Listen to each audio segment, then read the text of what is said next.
Welcome po to Reviewers, a compilation of exam reviewers and item explanations. So here's our problem. The difference between 8 times a number and 17 is 231. Find the number. So ang hahanapin natin dito po is yung number na minumultiply kay 8, then subtracted with 17 to get 231.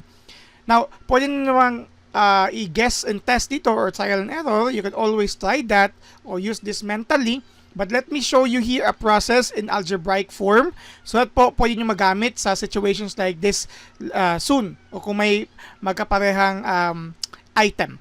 So, what we need to do here is to illustrate our variable as x. Okay, that's what we're looking for, the number. Now, kung mathematics class po ito, I'm writing here all the necessary steps like let, x, etc., etc. But since this is part of an examination, I'm gonna make this shorter po for you. So, we are going to translate this now, the statement, the difference. When you say difference po, subtraction po yan. Okay? Between 8 times a number, so from the term times, so you're going to multiply 8 in your variable x, and 17, the term is equality, 231. This is how we translate this given problem po into this equation. And when we have equation like this, pwede natin i-apply yung mga processes ng algebra to solve for x. So first po is we are going to add both sides by 17. Okay? To remove this, you will have 8x is equal to the sum of this, which is 248. Okay?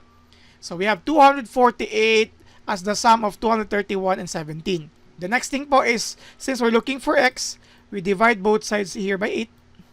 Bakit po division? Kasi nga po, 8 times a number yan. So we're doing the reverse operation.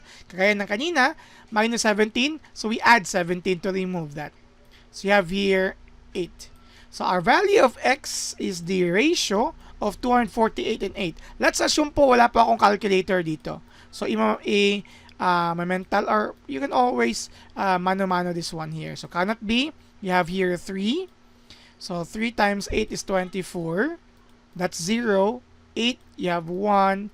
8, you have here 0. So your answer po sa tanong na ito, the number itself is 31, or in this case, letter A natin. Okay. Na pagkatapos ito, okay na po yung ating item. But of course, I'm going to teach you also po an item or one way of checking whether your answer is correct or not. Di nyo po kailangan ito if you're having a 100% assurance of your answer. But you could always try this po. 8 times the number 31. Okay? And then difference with it and 17 should be 231. If it satisfies po, di tama na po yung sagot natin. This is again 248 minus 17, 231. So you will have 231 is equal to 231. We're just doing this checking po to make sure that our answer is correct. But then again, if you are sure already, the 31 is your answer, then that's it for this item. Once again po, ito po yung reviewers. Don't forget po to subscribe on our channel, like our videos, and if kaya naman po, pakishare na lang din po. And leave a comment po for our future videos improvement. And follow our FB page and stay tuned for more videos. Maraming salamat!